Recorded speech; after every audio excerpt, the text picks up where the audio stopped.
Welcome back. It's the Brady Farkas Show right here on WDEV, AM and FM, and WDEVradio.com. Big breaking news came down locally this morning that former UVM Catamount hockey player Dominique Ducharme is going to be the interim head coach of the Montreal Canadiens. To give us some perspective on that, we go north of the border and bring in Matthew Ross, NHL insider, TSN 690 in Montreal. Matt, man, how are you? I'm good. How are you? Well, good. I think a lot of people locally are excited to see a Catamount now being on the being on the head of an NFL or an NHL bench, even if it comes at the expense of a guy that people up here like in Claude Julien, who was just fired. So let's work backwards here. The Canadiens are not a dumpster fire. They're over 500. They have 22 points in that Canadian Northern Division of the NHL. Why was Claude Julien fired in the first place?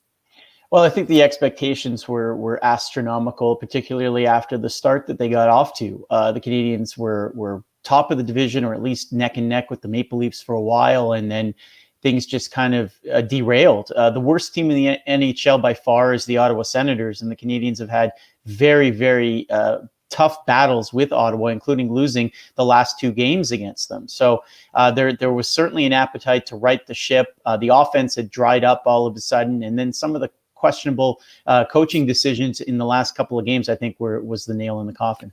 What do we know about Dominique Ducharme from a coaching perspective? He's been in the Canadiens organization, as I understand it. He certainly has a history with Canada and Team Canada, but what do we know about him for the most part?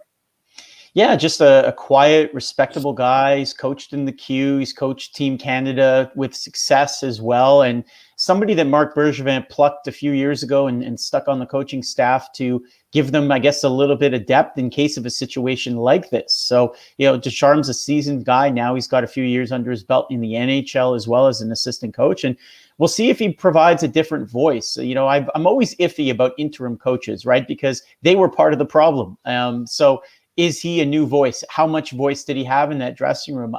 I don't know. It's really tough to say, right? Because, Luke Richardson, the defensive coach, calls the defensive pairings and so forth, and Claude, matches the lines. So it's interesting. Obviously, former Habs captain Kirk Muller, also part of the layoff. Yeah, it's in Ducharme's part of kind of the golden age of Catamount hockey that has this rich Quebec connection. When we talk about, he was there with Eric Perrin, he was there with Martin St. Louis as well. So the Quebec connection in that time for UVM hockey was big, so it's cool to see it reinvigorated now up north of the border. How much does that matter to have a guy with Quebec roots as the head coach of the Canadiens? Well, I think it's unfortunately the thing that matters. If you look at the history of the Canadiens, they've always had a bilingual coach. Even Scotty Bowman could speak some French back in the late 70s. And, when they had one interim head coach that was unilingual English, Randy Cunneyworth, the French side of the press, or at least I shouldn't say that, I should say some faction of the French press was merciless, including the fans, or some fans as well, that he couldn't address folks in English. But it wasn't an issue with baseball. It hasn't been an issue with the Montreal Impact. So I don't think it should be an issue with the Canadiens, but I guess it's just a long-standing tradition that you have somebody that can address things in both sides of the media in these pressers. Matthew Ross, TSN 690 in Montreal, with us here, giving a little perspective on what's happening with the Montreal Canadiens. Let me ask you, how weird is it, by the way, to not have Canadiens-Bruins games this season? Yeah, that's a bummer. It was always something fun to see, and that extends to the downtown core. When you have Bruins fans coming up for the Habs games, it always added something to the core of the city. That's for sure. And yeah, it's missing Bruins hockey. I think outside of Boston, that's really the number one, U.S. city that Montreal fans miss playing. What is it like having the all-Canadian division in the NHL right now? To be honest with you, I feel completely detached from what's happening in Canada right now in the NHL as a result of it. Yeah, that's the thing, isn't it? Is that you kind of focus on the teams that they're going to be playing, and they're not going to be playing in any of these others unless you win the division and you're in the semifinals of the entire thing. So it really is just focus on the teams that you're going to play. And for the Canadian division, there's 7 teams, so you only see 6. And the battles against Toronto are very exciting for the fans. To play them 10 times is really just absolutely amazing. But, when you have to play Ottawa that many times too, it's kind of boring. But I guess for Ottawa, it's been fun because half their victories, or more than half, have come against Montreal. So it's pretty crazy.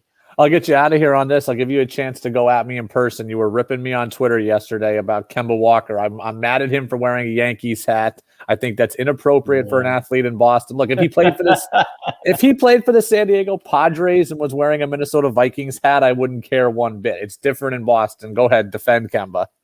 Yeah, it would be one thing if Kemba was just a guy wearing a hat as fashion, but the guy literally is from the Bronx. So, he chose to sign in Boston. He was a free agent. He chose to come up here and sign in with Boston. I think fans are more upset about his lack of hitting 3-pointers more than anything else right now, which is just, it sucks, man. It's really hampering the team as a Celtics fan. So, but yeah, I mean, when you're from a certain city, I think it's okay. Jason Tatum rocks St. Louis Cardinals hats and stuff like that all the time because he's from St. Louis. But I hear you. I hate the Yankees too.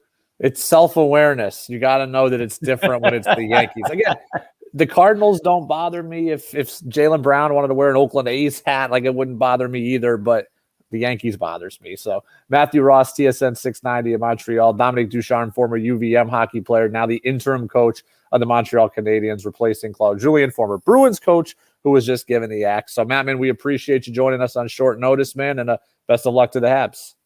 Yeah, absolutely. Thanks.